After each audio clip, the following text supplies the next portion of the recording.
الحمد لله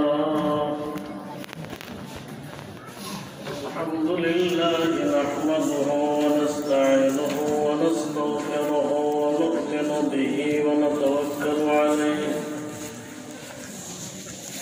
ونعوذ بالله من شرور أنفسنا ومن سيئات أعمالنا ونعوذ بالله من شرور أنفسنا ومن سيئات أعمالنا من يهده الله فلا مضل له ومن يضلله فلا هادي له ونشهد أن لا إله إلا الله وحده لا شريك له ولا ضد له ولا ند له ولا وسيل له ولا مثيل له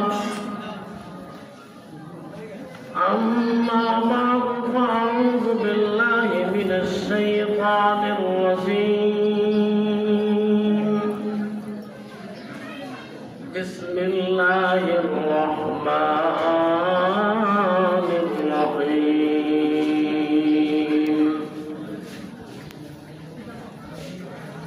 لتسألن يومئذ عن النعيم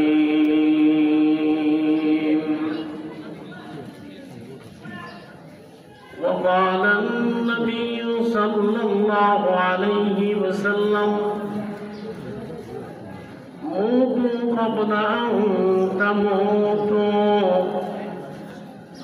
وحاسبوا قبل أن تحاسبوا. بارك الله لنا ولكم في القرآن العظيم ونفعنا وإياكم بالآيات والذكر الحكيم.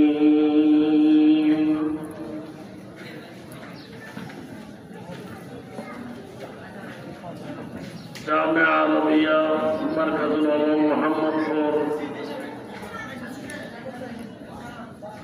দাওরা হাদিস মাদ্রাসার আজকের এই বাৎসরিক ওয়াজ মাহফিলের সম্মানিত সভাপতি সাহেব, উপস্থিত উলামায়ে কেরাম, সর্বস্তরের দ্বীন দরদী মুসলিম জনতা, আমি আপনাদের সামনে পবিত্র কালাম শরীফের এক ছোট্ট একখানা আয়াত তেলাওয়াত করেছি। বিশ্বনবী মুহাম্মদুর রাসূলুল্লাহ সাল্লাল্লাহু আলাইহি ওয়াসাল্লামের লক্ষাধিক হাদিসের ভান্ডার থেকে ছোট্ট একখানা হাদিস আমি আপনাদের সামনে পেশ করেছি। যদি আল্লাহ পাক রব্বুল আলামিন আমাকে তৌফিক দান করেন তাহলে এই অল্প সময়ের ভিতরে আপনাদের সামনে কয়েকটা কথা রাখার চেষ্টা করব। ওমা তাওফীক ইল্লা বিল্লাহ আলাইহি তাওয়াক্কালতু ওয়া ইলাইহি উনীব।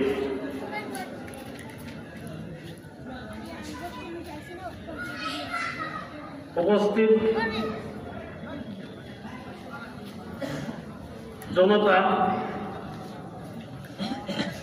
আল্লাহ পাক রব্বুল আলামিন আমাদেরকে সর্বশেষ নবী, সর্বশ্রেষ্ঠ নবী মুহাম্মদুর রাসূলুল্লাহ সাল্লাল্লাহু আলাইহি ওয়াসাল্লাম উম্মত হিসেবে এখানে এসে উপস্থিত হয়ে দ্বীনের কথা শোনার, কোরআনের কথা শোনার, হাদিসের কথা শোনার যে আমরা সুযোগ পেয়েছি, এই জন্য আমরা সবাই অন্তরে অন্তঃস্থল থেকে জোরে সোরে বলি আলহামদুলিল্লাহ।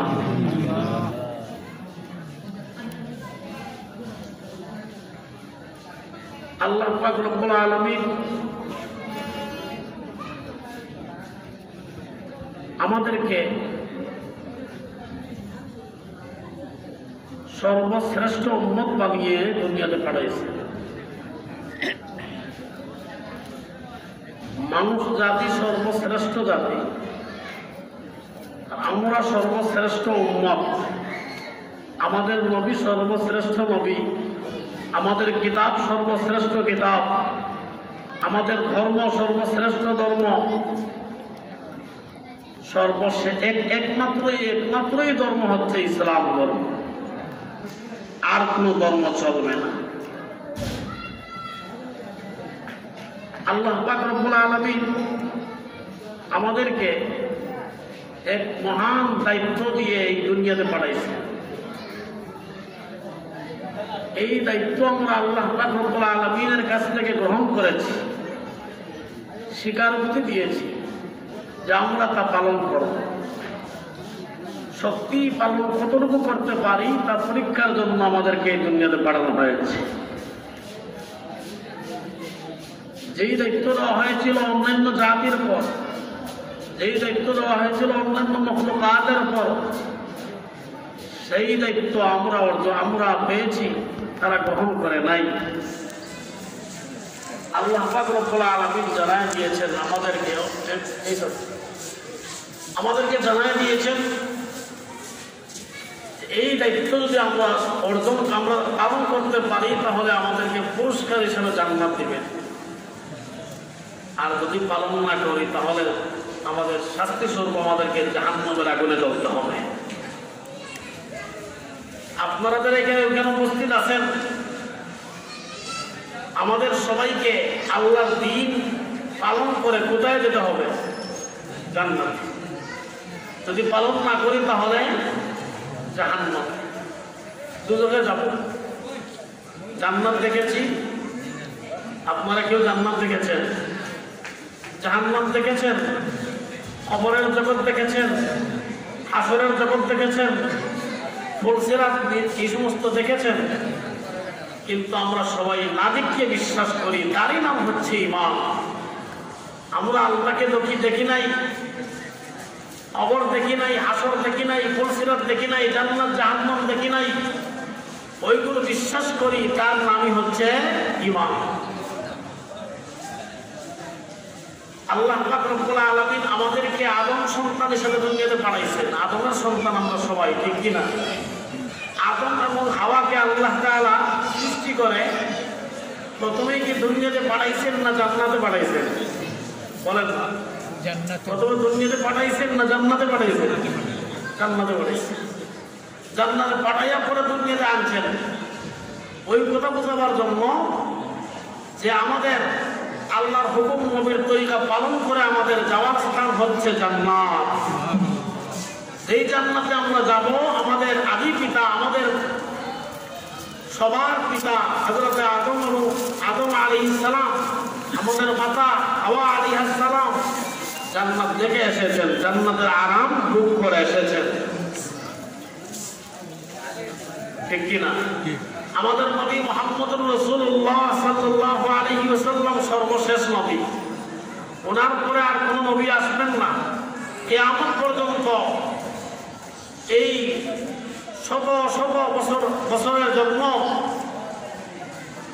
স্থলে এবং জলে সকল স্তরের জন্য একমাত্র নবীকে মুহাম্মদুর রাসূলুল্লাহ সাল্লাল্লাহু আলাইহি ওয়াসাল্লাম, আর কোন নবীর আগমন হবে না। মুহাম্মদুর রাসূলুল্লাহ সাল্লাল্লাহু আলাইহি ওয়াসাল্লাম সর্বশেষ নবী। নবীজি দুনিয়া থেকে বিদায় নিয়ে গেছেন। নবীজি দুনিয়াতে যখন ছিলেন, এই দিনের দিকে আমাদেরকে আহ্বান করেছেন, এই কোরআনের দিকে আমাদেরকে ডেকেছেন, যে আল্লাহ এবং নবীর তরিকা মানার জন্য আমাদেরকে বলেছেন, সেই নবী মুহাম্মদুর রাসূলুল্লাহ জান্নাত দেখেছেন, বলেন না দেখেছেন? জাহান্নাম দেখেছেন? দেখেন নাই? মেরাজের মধ্যে যখন গিয়েছিলেন তখন কি জান্নাত জাহান্নাম দেখেন নাই? দেখেছেন? জান্নাত দেখেছেন, জাহান্নাম দেখেছেন। লৌহ কলম কুরসি সবগুলো থেকে আল্লাহ পাক রব্বুল আলামিন পর্যন্ত পৌঁছে গেছেন, ঠিক কিনা বলেন? আলমে বারযাখ কবরের জগতে কি হবে ওই সবগুলো এই মেরাজের সময় সবগুলো দেখে নিয়েছেন। কি হচ্ছে সবগুলো দেখে নিয়েছেন। সব দেখিয়া আমাদেরকে ওই সবগুলোর দিকে দাওয়াত দিচ্ছেন।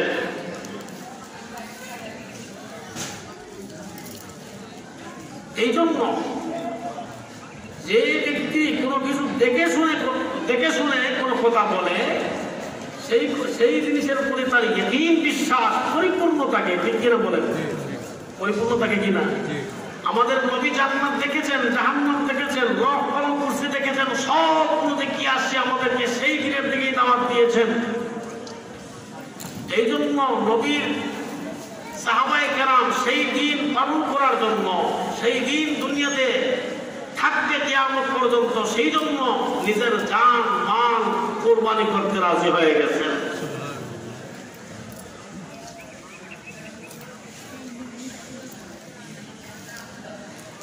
আল্লাহ পাক রব্বুল আলামিন এই দুনিয়াতে, এই জগতে যত মখলুক বানাইছেন, সব মখলুকের মধ্যে দুর্বল এক মখলুক হচ্ছে মানব জাতি। দুর্বল এক মখলুক মানব জাতি।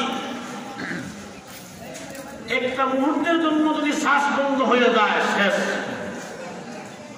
আর থাকবে না। ঠিক কিনা বলেন? এত দুর্বল মানব। কিন্তু আল্লাহ পাক রব্বুল আলামিন ওই সমস্ত মানব জাতিকে সর্বশ্রেষ্ঠ জাতি ঘোষণা দিয়েছেন। কেন?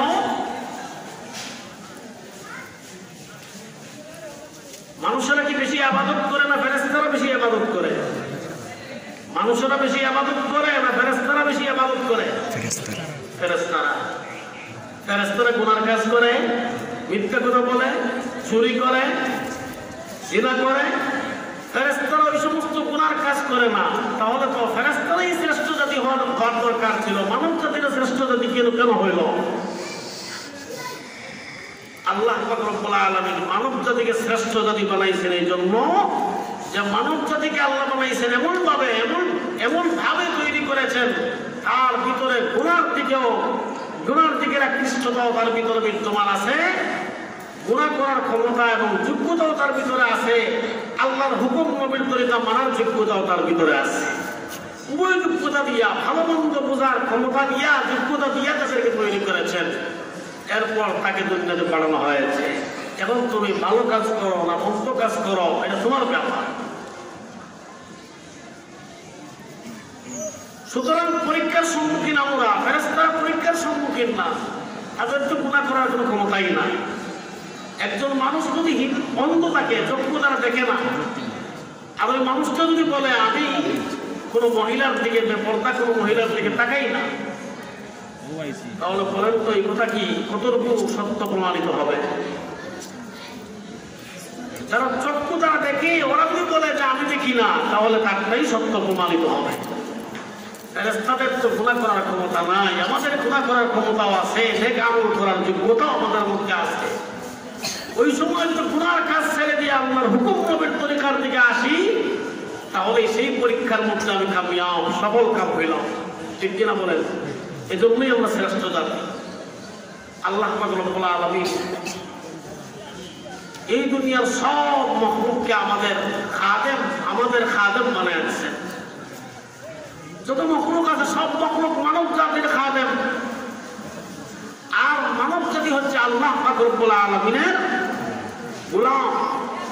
আল্লাহ পাক রব্বুল আলামিনের গোলাম হচ্ছে মানব জাতি। মানব জাতির একমাত্র আল্লাহর হুকুম পালন করবে, আল্লাহর হুকুম নবীর তরিকা অনুযায়ী তার জীবন যাপন করবে। তাই যদি করে তাহলে সারা দুনিয়ার মখলুক তার তাবে হয়ে যাবে, তার অনুগতশীল হয়ে যাবে।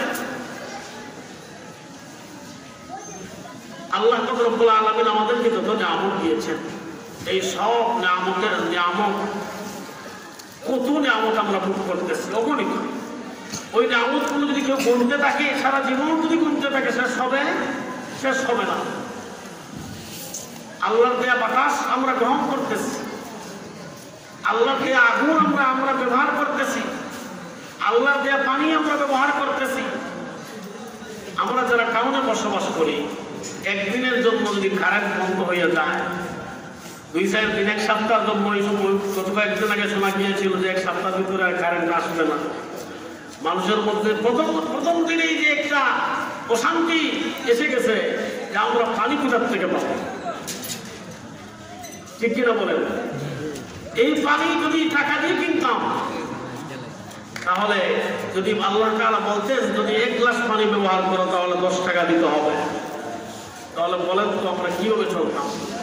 আল্লাহর দেয়া পানি, আল্লাহর দেয়া বাতাস, আল্লাহর দেয়া আগুন, আল্লাহর দেয়া সব নিয়ামতগুলো আমরা ভোগ করতেছি। আল্লাহ পাক রব্বুল আলামিন আমাদেরকে সুযোগ দিয়েছেন। বিনিময়ে যদি আল্লাহর হুকুম নবীর তরিকা মানিয়া করি তাহলে বিনিময়ে জান্নাত দেওয়ার ওয়াদা করেছেন। ইন্নাল্লাহা আশতারা মিনাল মুমিনিনা আনফুসাহুম ওয়া আমওয়ালাহুম বিআন্না লাহুমুল জান্নাহ। আমাদেরকে আল্লাহ পাক রব্বুল আলামিন আমাদেরকে জান দিয়েছেন। আমাদের বডির ভিতরে জান আছে। যদি বডির ভিতরে জান না থাকে, এই বডির কোনো দাম আছে? কোন এমপি সাহেবের বডির ভিতরে যদি জান না থাকে, এমপি সাহেবের কোনো দাম নাই। কোন চেয়ারম্যান সাহেবের বডির ভিতরে যদি জান না থাকে, চেয়ারম্যান সাহেবের কোনো দাম নাই। কোন মুহাদ্দিস সাহেবের ভিতরে যদি জান না থাকে, মুহাদ্দিস সাহেবের বডির কোনো দাম নাই। ঠিক কিনা বলেন? কোন মুফাসসির সাহেবের বডির ভিতরে যদি জান না থাকে তাহলে বডির কোনো দাম নাই। এই বডির ভিতরে দাম যত সময় পর্যন্ত জান আছে, এই বডির দাম আছে। ঠিক কিনা বলেন? আল্লাহ পাক রব্বুল আলামিন এত বড় নিয়ামত আমাদেরকে দান করেছেন, আমাদের বডির ভিতরে যে জান দিয়েছেন। আরেকটা বড় নিয়ামত দিয়েছেন, আমাদেরকে সম্পদ দান করেছেন। এই উভয় নিয়ামত আল্লাহ পাক রব্বুল আলামিন আমাদেরকে দান করেছেন। দান করে আবার আল্লাহ পাক রব্বুল আলামিন আমাদেরকে দিয়েছেন তো আল্লাহ আবার নিজে বলতেছেন যে আমি তোমাদের কাছ থেকে ওই তোমাদের জান এবং তোমাদের মালকে আমি কিনে নিলাম। যদি তোমরা আমার হুকুম নবীর তরিকা অনুযায়ী তোমাদের জীবন যাপন করতে পারো, তোমাদের জান এবং তোমাদের মাল যদি আল্লাহর হুকুম নবীর তরিকা অনুযায়ী যদি জীবন যাপন করতে পারো, চালাইতে পারো, তাহলে জেনে রাখো তোমাদের জন্য চিরস্থায়ী জান্নাত দান করবো আমি ওয়াদা করে দিলাম। যতক্ষণ পর্যন্ত এই বডির ভিতরে জান আছে, ততক্ষণ পর্যন্ত আমার জবান, আমার কান, আমার চক্ষু, আমার হাত, আমার বডির প্রত্যেকটা অঙ্গ আল্লাহর পক্ষ থেকে আল্লাহ পাক রব্বুল আলামিনের কাছে একটা পক্ষ থেকে আমানত। সেই আমানত যদি আমি রক্ষা করি, আবার হাতের আমানত যদি রক্ষা করি, আমার মাথার আমানত যদি রক্ষা করি, আমার চক্ষুর আমানত যদি রক্ষা করি, আমার মুখের আমানত যদি রক্ষা করি, আমাদের বডির আমানত যদি আমি রক্ষা করি, আমানতের মালের মধ্যে খেয়ানত করা যায় না। যদি আমানত রক্ষা করতে পারি, আল্লাহ পাক রব্বুল আলামিন বিনিময়ে জান্নাত দিবেন ওয়াদা করেছেন। বিনিময়ে কি দিবেন? জান্নাত দিবেন। আল্লাহর নবী বলেন মাইয়াজমাল্লি মা বাইনা লাহইয়াইহি মা বাইনা রিজমা মা বাইনা লাহইয়াইহি মা মাইয়াজমাল্লি মা বাইনা লাহইয়াইহি মা বাইনা রিজলাইহি আসবাল্লাহুল জান্নাহ। যে ব্যক্তি তার লজ্জাস্থান এবং তার মুখকে কন্ট্রোল করতে পারবে, লজ্জাস্থান এবং মুখের জামিন হইতে পারবে, আমি নবী ওয়াদা করলাম তার জন্য জান্নাতের জামিন হয়ে যাব। দুইটা অঙ্কের কথা বলেছে। আমার এই বডি যদি আমি কন্ট্রোল করতে পারি, আমার এই বডি যদি আল্লাহর হুকুম নবীর তরিকা অনুযায়ী চালাইতে পারি, তাহলে আমার এই বডির দাম আছে। এই বডির দাম আছে না নাই? দাম আছে। আল্লাহর নবী যে কোরআন নিয়ে আমাদের সামনে এসেছেন, যে কালাম নিয়ে আমাদের সামনে এসেছেন, এই কালাম কার? বলেন তো কার? আল্লাহ। আল্লাহ পাক রব্বুল আলামিনকে আমরা দেখি নাই, আপনারা কেউ দেখেছেন? আল্লাহর কালাম আপনারা পেয়েছেন কিনা বলেন? আল্লাহ পাক রব্বুল আলামিনকে দেখি নাই, আল্লাহর কালাম পেয়েছি। যদি কোনো মানুষ, তার একজন মানুষ যদি আরেকজন মানুষের জন্য আশিক হয়, তাহলে আশিক চাইবে তার মাসুককে দেখার জন্য। মাসুককে দেখার যদি সম্ভব না হয়, মাসুকের কথা শুনলে তার আনন্দ লাগবে। ঠিক কিনা বলেন? আমরা কারা আশিক? আল্লাহর আশিক। আল্লাহকে দেখি নাই, আল্লাহর কালাম আমরা পেয়েছি। এমন কালাম পেয়েছি যে কালামের একটা অক্ষর যদি কেউ পড়ে, একটা শব্দ যদি কেউ পড়ে, বুঝিয়া পড়লেও নাকি আছে, না বুঝিয়া পড়লেও নাকি আছে। একটা অক্ষরের বিনিময়ে আল্লাহ পাক রব্বুল আলামিন 10টা নেকি আমাদেরকে দান করবে। একজন মানুষ যদি বলে আলিফ লাম মিম যালিকাল কিতাবু লা রাইবা ফীহি, আলিফ লাম মিম 3 অক্ষর তিলাওয়াত করে নিয়েছে, 30 নেকি হয়ে গেছে। এমন কালাম আমাদের সামনে নিয়ে এসেছেন, আল্লাহর এমন এক বাণী আমাদের সামনে নিয়ে এসেছেন। ওই বাণী যদি আমরা পালন করে আমাদের জীবনকে আমরা যদি উজ্জ্বল করতে পারি তাহলে আমাদের জীবন সার্থক। আর যদি উজ্জ্বল করতে না পারি তাহলে যদি আল্লাহর হুকুম নবীর তরিকা অনুযায়ী আমার জীবন যাপন না করি, যখনই আমাকে কবরে রাখা হবে প্রথমেই প্রশ্ন করা হবে মার রব্বুকা, তোমার রবকে। রবের কথা মতো চলি নাই, রবের পরিচয় দেওয়া সম্ভব হবে না। ওমা দিনুকা, তোমার দিন কি, দিনের উপর চলি নাই, দিনের পরিচয় দেওয়া সম্ভব হবে না। ওমা হাযাল রাজুলুল্লাযী বুইসা ইলাইকুম, ওই ব্যক্তি যে ব্যক্তিকে তোমাদের কাছে পাঠানো হয়েছিল ওই ব্যক্তিকে যদি ওই নবী মুহাম্মদুর রাসূলুল্লাহর আদর্শে যদি আমার জীবনটা আদর্শিত করতে না পারি তাহলে তা উত্তর দেওয়া সম্ভব হবে না। আরে মুসলমানের দল, মুসলমান হয়েছি আল্লাহর হুকুম নবীর তরিকা মানতে হবে। মুসলমান হয়েছি জান্নাতে যাওয়ার জন্য, জাহান্নামে যাওয়ার জন্য মুসলমান হই নাই। আল্লাহ পাক রব্বুল আলামিন জাহান্নাম বানিয়েছেন কাফেরদের জন্য। উইদ্দাত লিল কাফিরিন, কাফেরদের জন্য জাহান্নাম বানানো হয়েছে, মুসলমানদের জন্য জাহান্নাম বানানো হয় নাই। মুসলমান যদি তার মধ্যে মুসলমানিত্ব থাকে ওই মুসলমান জাহান্নামে যাবে, যার যাবে না জান্নাতে যাবে। তার জন্য আল্লাহ এমন জান্নাত বানিয়ে রেখেছেন যে জান্নাতের মধ্যে এমন কোন নিয়ামত, দুনিয়াতে যত নিয়ামত আমরা দেখতে পাই সব ধরনের নিয়ামত আখিরাতের জান্নাতের নিয়ামতের এক একটা নমুনা, এক একটা নমুনা। কিন্তু জান্নাতের নিয়ামতের স্বাদ দুনিয়ার নিয়ামতের স্বাদ একটার সাথে কোনো মিল নাই, কোনো মিল হতে পারে না, কোনো তুলনা হতে পারে না। আল্লাহ পাক রব্বুল আলামিন আমাদেরকে যত নিয়ামত দান করেছেন ওই সব নিয়ামত গুলো আমরা ভোগ করতেছি।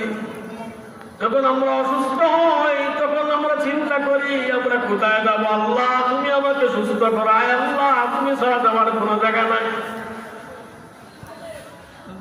যখন অসুস্থ থেকে যখন আমরা সুস্থ হয়ে যাই তখন আল্লাহকে আমরা বলে যাই।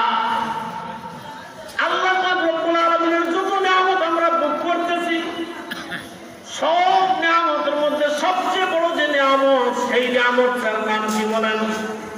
কেউ বলতে পারবেন এই নিয়ামতের নামটা কি?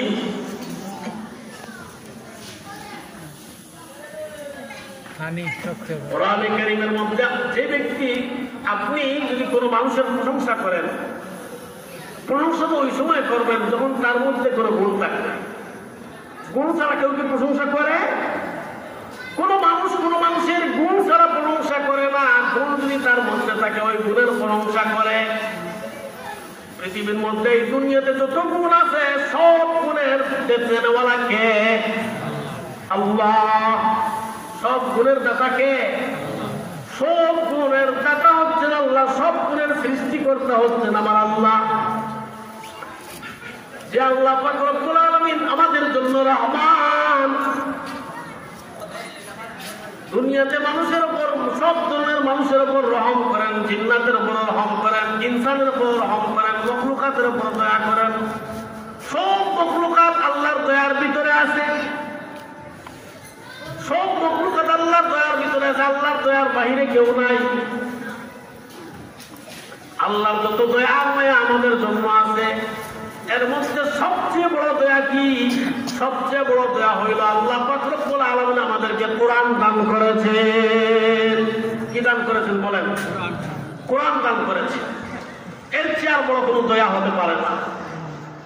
কোরআন যার ভিতরে আছে, যার মধ্যে কোরআন আছে, সে ব্যক্তি সাফল্য মণ্ডিত হয়ে গেছে। হাদিসের মধ্যে আছে মান কারাআল কুরআন ওয়া আমিলা বিমা ফিহি উলবিসা ওয়ালিদাহু তাজান ইয়াওমাল কিয়ামাহ যৌহু আহসানু মিন যৌহি শামসি ফি সামাই দুনিয়া লাউ কানাত ফীকুম ফামা যান্নুকুম বিল্লাযী আমিলা বিহাযা। যে ব্যক্তি কোরআন পড়বে, কোরআনের উপর যে ব্যক্তি আমল করবে, ওই ব্যক্তির পিতা মাতাকে কাল কিয়ামতের দিন এমন একটা সূর্য পড়ায়, এমন একটা টুপি পরায় দেওয়া হবে, সম্মানজনক টুপি পরায় দেওয়া হবে। সেই টুপির আলো এই সূর্যের আলো চেয়েও কোটি কোটি গুণ বেশি আলোকিত হবে। ওই সূর্য যদি আপনাদের ঘরের মধ্যে চলে আসে, যেই পরিমাণ আলো হবে, এর চেয়েও আরো বেশি আলোকিত একটা টুপি আপনাদের মাথার মধ্যে পরায় দেওয়া হবে। তাদেরকে যারা তাদের সন্তানকে কোরআন ওয়ালা বানাইছে, সন্তানকে কোরআন ওয়ালা বানানোর কারণে পিতামাতা সম্মানী। কেমন সম্মানী পিতামাতা, কেমন সম্মানী হয়েছে! আল্লাহু আকবার। আল্লাহ পাক রব্বুল আলামিন সূরা রহমানের মধ্যে পরিচয় দিতে গিয়ে বলেন, আর রহমানু আল্লামাল কুরআন খালাকাল ইনসানা আল্লামাহুল বায়ান। আর রহমান দয়াবান আল্লাহ, যে আল্লাহ মুসলমানের উপর দয়া করেন, কাফেরের উপর দয়া করেন, যে আল্লাহকে মানে না তার উপর দয়া করেন, যে আল্লাহকে বিশ্বাস করে তাকেও দয়া করেন, ঠিক কিনা? ওই দয়াবান আল্লাহর যত নিয়ামত আমরা ভোগ করতেছি, এর মধ্যে সবচেয়ে বড় নিয়ামত হইল, সবচেয়ে বড় দয়ার পরিচয় হইল আল্লামাল কুরআন, যে আমাদেরকে আল্লাহ পাক রব্বুল আলামিন কোরআনের শিক্ষা দিয়েছেন। কিসের শিক্ষা বলেন না? কিসের শিক্ষা? কোরআনের শিক্ষা দিয়েছেন। সেই কোরআন নিয়ে এসেছেন কে? কার উপর নাযিল হয়েছে? বিশ্বনবী মুহাম্মদুর রাসূলুল্লাহ সাল্লাল্লাহু আলাইহি ওয়াসাল্লামের উপর। মুহাম্মদুর রাসূলুল্লাহ সাল্লাল্লাহু আলাইহি ওয়াসাল্লাম এই কোরআনের ব্যাখ্যা দিয়েছেন, কোরআনের তাফসীর পেশ করেছেন, কোরআনের ব্যাখ্যা দিয়েছেন, বিশ্লেষণ করেছেন। এই কোরআনের পরিপূর্ণ নমুনা হচ্ছেন সর্বশ্রেষ্ঠ নবী মুহাম্মদুর রাসূলুল্লাহ সাল্লাল্লাহু আলাইহি ওয়াসাল্লাম। এক সাহাবী আয়েশা সিদ্দিকা রাদিয়াল্লাহু তাআলাকে জিজ্ঞাসা করেন, ইয়া হে উম্মুল মুমিনিন আয়েশা, আমাদের নবীর চরিত্র কি ছিল, আখলাক কি ছিল? আয়েশা সিদ্দিকা রাদিয়াল্লাহু তাআলা বলেন, কানা খুলুকুহু আল কুরআন। নবীর চরিত্র ছিল কোরআন। কোরআনে কারীমের মধ্যে যা বলা হয়েছে, নবীর মধ্যে তা আছে। নবী করিম যা কিছু করেছেন তা কোরআনের মধ্যে আছে। এই কোরআনের নমুনা হচ্ছেন মুহাম্মদুর রাসূলুল্লাহ সাল্লাল্লাহু আলাইহি ওয়াসাল্লাম। মুহাম্মদুর রাসূলুল্লাহ সাল্লাল্লাহু আলাইহি ওয়াসাল্লাম লক্ষ লক্ষ হাদিসের মাধ্যমে কোরআনের ব্যাখ্যা দিয়েছেন, আল্লাহর হুকুম আমাদের সামনে পৌঁছায় দিয়েছেন। সেই কোরআন এবং হাদিস যতদিন থাকবে ততদিনই দুনিয়া থাকবে। কোরআন হাদিসের শিক্ষা নাই, দুনিয়া নাই। কোরআন হাদিসের শিক্ষা আছে, দুনিয়াও তার স্থানের মধ্যে আছে। কারণ হাদিসের মধ্যে আছে, লা তাকুমুস সাআ হাত্তা ইউকালা ফিল আরদি আল্লাহ আল্লাহ। এতক্ষণ পর্যন্ত কিয়ামত সংঘটিত হবে না যতক্ষণ পর্যন্ত এই দুনিয়াতে আল্লাহ আল্লাহ বলনেওয়ালা বাকি থাকবে।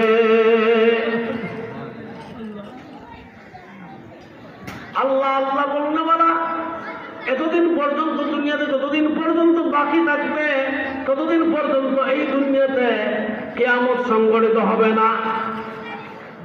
বলেন তো, এই মুহাম্মদুর রাসূলুল্লাহ সাল্লাল্লাহু আলাইহি ওয়াসাল্লাম আমাদের সামনে নাই, চলে গেছেন।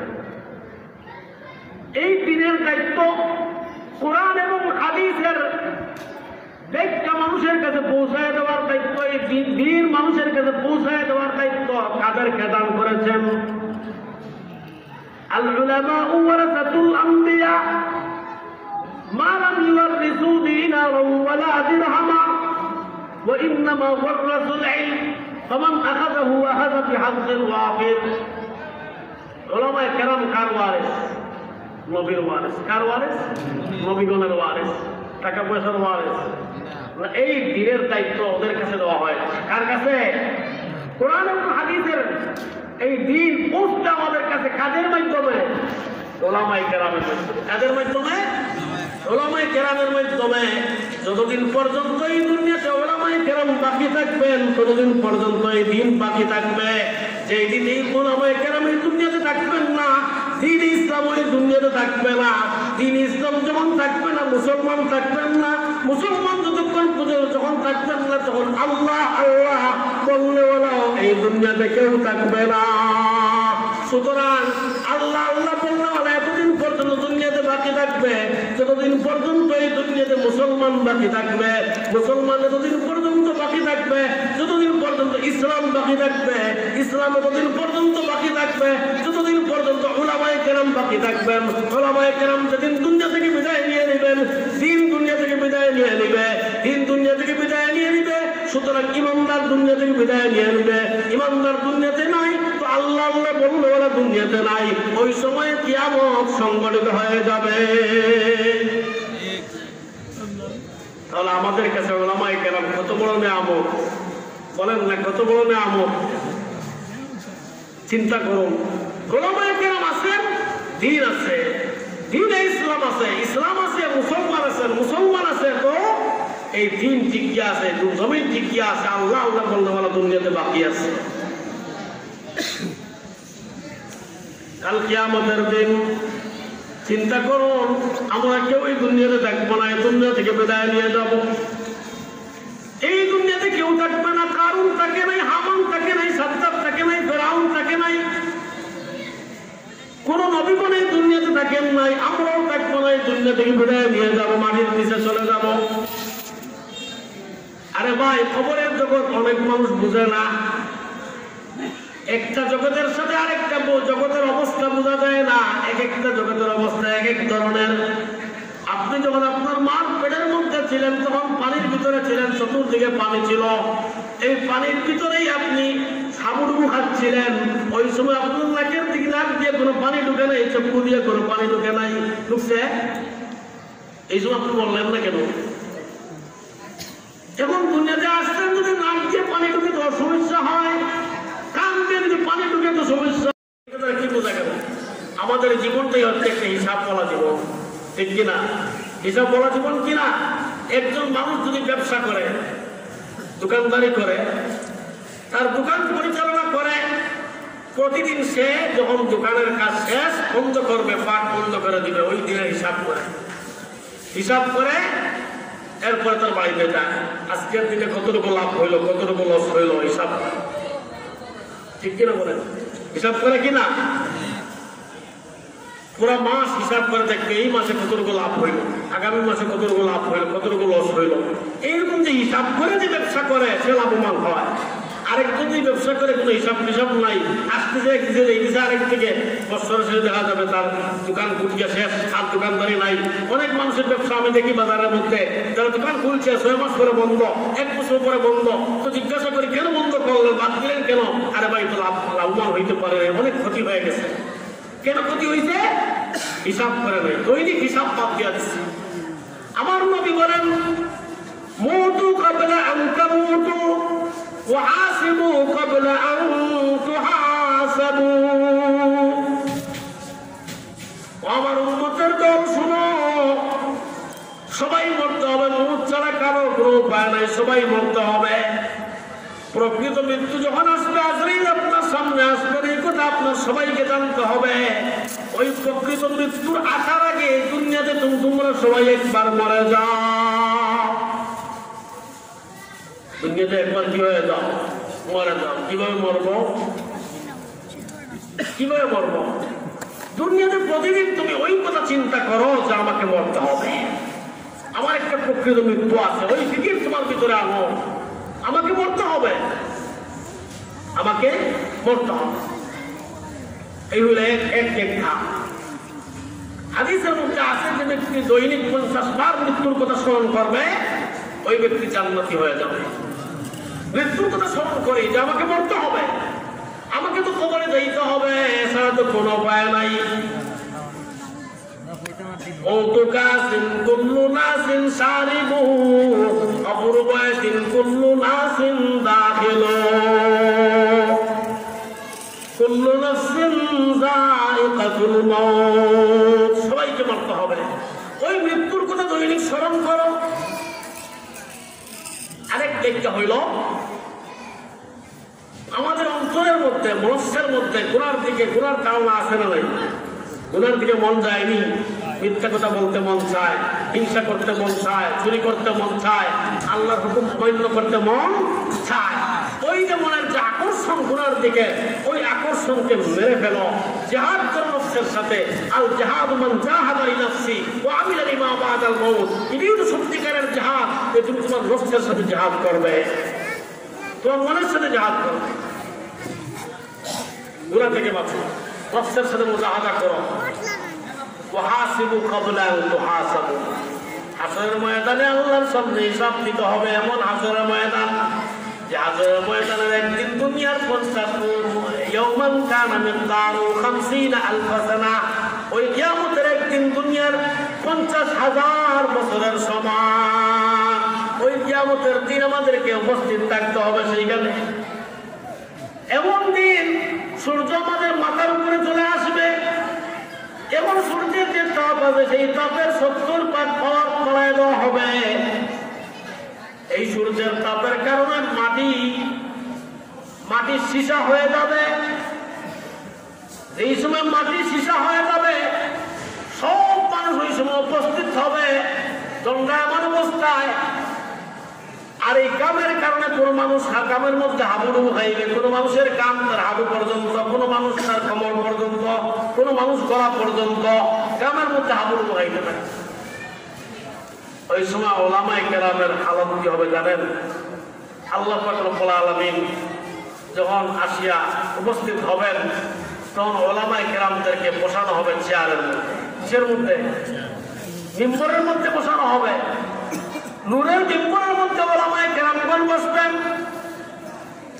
সত্যিকারের ওলামায়ে কেরাম যারা নূরের মিম্বরের মধ্যে বসবেন, আল্লাহ পাক রব্বুল আলামিন বলবেন, ও আলেমরা শুনো, তোমাদেরকে আমি ইলম দান করেছি, তোমাদেরকে আমি হিলিম দান করেছি। আমি জানি আমার এই ইলমের প্রচার যখন তোমরা করতে যাইবা, আমার এই ইলমের কথা মানুষদেরকে যখন শোনাইতে যাইবা, তখন তোমাদের অনেক ধরনের ধৈর্য শিকারণ ধৈর্য ধারণ করতে হবে। ইলম তোমাদেরকে দান করেছি, এই ক্ষমতা সবার হয় না। তোমরা জেনে শুনে এই পার মধ্যে এই রাস্তায় তোমরা পা দিয়েছ, তোমরা জানো আলেম হইলে তোমাদের কোন দিকে তোমাদের যাইতে হয়, সব কিছু জানিয়ে শুনিয়ে তোমরা এই রাস্তায় তোমরা এসেছ। আমি তোমাদেরকে ইলম দান করেছি, হিলিম দান করেছি, এই জন্য দেই নাই যে তোমাদেরকে আমি শাস্তি দিব। শুনো শুনো, জেনে রাখো, আমি আজকে তোমাদের সবাইকে মাফ করে দিলাম। আমি কারো পরোয়া করি না, কারো পরোয়া করি না যে আমাকে জিজ্ঞাসা করবে কেন মাফ করে দিলাম, কেন মাফ করে দিলাম। আল্লাহু আকবার। ওলামায়ে কেরামের এত দাম, এত সম্মান। এই আলোচনা করলে অনেক লম্বা সময়ের দরকার। এই জন্য আমরা যারা আলেম হইতে পারিনি, আলেমের প্রতি আমার মহব্বত থাকবে, আলেমের প্রতি অন্তরের মহব্বত থাকবে। অন্তর দিয়ে আলেমদেরকে ভালোবাসবো, জবান দিয়ে ভালোবাসবো, হাত দিয়ে ভালোবাসবো, মান দিয়ে ভালোবাসবো। আমি আপনাদের সামনে একটা হাদিস পেশ করেছি,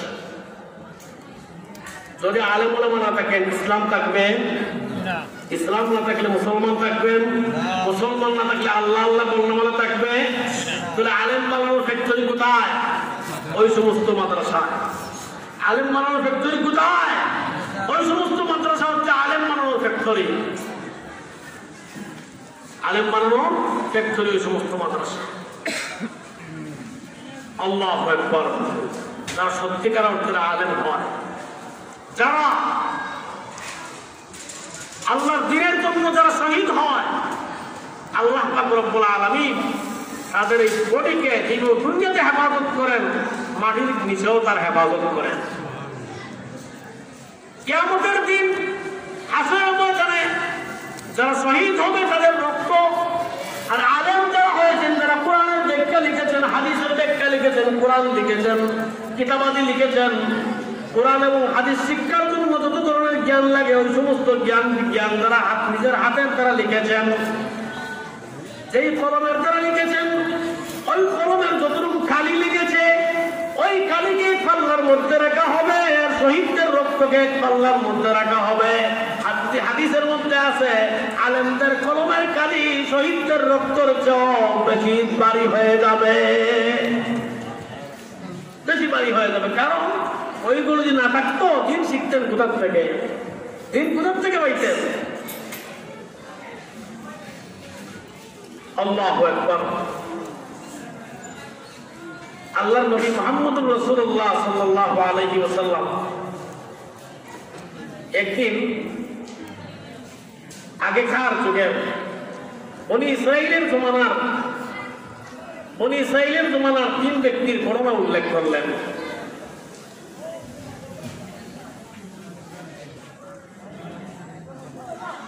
একটা কথা মাথায় তুলে আবার লাগে, বনি ইসরাইলের জমানার 3 ব্যক্তির কথা উল্লেখ করলেন যে ওই 3 ব্যক্তি বিভিন্ন রোগে আক্রান্ত ছিল। এক ব্যক্তি কুষ্ঠরোগী ছিল, আরেক ব্যক্তি টাকওয়ালা ছিল, টাকওয়ালা রোগী, মাথায় শুন নাই। আরেক ব্যক্তি অন্ধ ছিল। আল্লাহ পাক রব্বুল আলামিন ওই 3 ব্যক্তিকে পরীক্ষা করার জন্য একজন ফেরেশতা পাঠাইলেন। ওই ফেরেশতা আসছেন মানুষের রূপ ধরে। ওই ফেরেশতা প্রথমে ওই কুষ্ঠরোগীওয়ালা ব্যক্তির কাছে গেলেন। কুষ্ঠরোগীওয়ালা ব্যক্তির কাছে গিয়ে বললেন, আসসালামু আলাইকুম ওয়া রাহমাতুল্লাহ, সালাম দিলেন। সালাম দিয়ে বললেন, ভাই আমি অনেক দূর থেকে এসেছি, আমি মুসাফির। আমি যে ঘোড়া নিয়ে এসেছিলাম, আমার ঘোড়াটাও মরে গেছে, শেষ হয়ে গেছে। আমার সাথে যে সমস্ত টাকা পয়সা ছিল সবগুলো শেষ হয়ে গেছে। এখন আমি বাড়িতে যাওয়ার আমার কোনো ব্যবস্থা নাই। প্রথমে না, এর আগে রয়েছে ঘটনার মূল উৎস হইল, প্রথমে ফেরেশতা বললেন কুষ্ঠরোগীওয়ালার কাছে আসিয়া, হে কুষ্ঠরোগী ব্যক্তি, তুমি কি চাও? প্রথমে বললেন, তুমি কি চাও? সে বলল, আমার তো মনের একটা আশা যে আমার কুষ্ঠরোগটা যেন ভালো হইয়া যায়, ওই রোগটা যেন ভালো হইয়া যায়। ফেরেশতা তার হাত ঘুরাইলেন, তার মনের মধ্যে দোয়া করলেন, ভালো হয়ে গেল। এরপরে বললেন, তুমি আর কি চাও বলো? তো ওই ব্যক্তি বললো যে আমি চাইতেছি আমার একটা উট যদি থাকতো, তাহলে আমি উট দিয়ে আমি মানে যে কোনো স্থানে যাইতে পারতাম, কাজকর্ম করতে পারতাম। ফেরেশতা একটা উটনি, গর্ভবতী একটা উটনি আনিয়া দিলেন এবং তার জন্য বরকতের দোয়া করলেন। দ্বিতীয় ব্যক্তির কাছে গেলেন, কুষ্ঠরোগীর কাছে না, যে ব্যক্তি টাকওয়ালা ব্যক্তির কাছে গেলেন, যে বললেন তুমি কি চাও? সে বলল, আমার মাথার মধ্যে চুল যদি জেগে উঠতো, আমার বড় শরম লাগে মানুষের কাছে যাইতে। হাত দিলেন ফেরেশতা তার মাথার মধ্যে চুল উঠে গেল। আর কি চাও? আমার যদি একটা গরু হইত তাহলে আমার বড় ভালো হয়। তো একটা গর্ভবতী একটা গাভী আনিয়ে তাকে দিলেন এবং বরকতের দোয়া করলেন। তৃতীয় নম্বর ব্যক্তির কাছে গেলেন, যে ব্যক্তি অন্ধ, বললেন তুমি কি চাও? বলে আমি চাই আমার যেন চক্ষুরা ভালো হয়ে যায়। তার হাতের চক্ষুর মধ্যে হাত দিয়ে মুছে দিলেন, চক্ষু ভালো হয়ে গেল। বললেন আর কি চাও? বলে আমি চাইতেছি একটা বকরি যদি আমার হইতো তাহলে ভালো হতো। তো একটা গর্ভবতী বকরি নিয়ে তাকে দিলেন, বরকতের দোয়া করলেন। কিছুদিন পর ওই ফেরেশতা আবার ওই মানুষের রূপ ধরে আবার তার কাছে প্রথম ব্যক্তির কাছে আসলেন। আজকে দেখলেন তার অনেক উটনি হয়ে গেছে, বিরাট ধনী হয়ে গেছে। ওই সময় তাকে বললেন, ভাই আমি অনেক দূর থেকে সওয়ার হয়ে আসছি ঘোড়া নিয়ে, আমার ঘোড়াটা মারা গেছে, আমার পকেটে কোনো টাকা নাই, আমি বড় কষ্টের মধ্যে আছি, আমাকে যদি একটা উট দিতে ভালো হতো।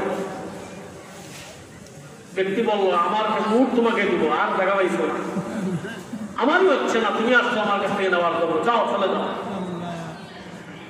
ফেরেশতা বললেন, আরে ভাই আপনি তো প্রথমে এমন ছিলেন না যে আপনি কুষ্ঠরোগী ছিলেন না, সারা বডি আপনার কত অভিজ্ঞতা ছিল এবং কোন টাকা পয়সার মালিক ছিলেন না। আল্লাহ রাব্বুল আলামিন আপনাকে সব দান করেছেন। রাগ করে বলে উঠে, কি বলো কি, আমার দাদা আমার বাপ যত 14 গোষ্ঠী ধনী, পূর্বপুরুষ থেকে আমি ধনী, আজকে থেকে নাকি?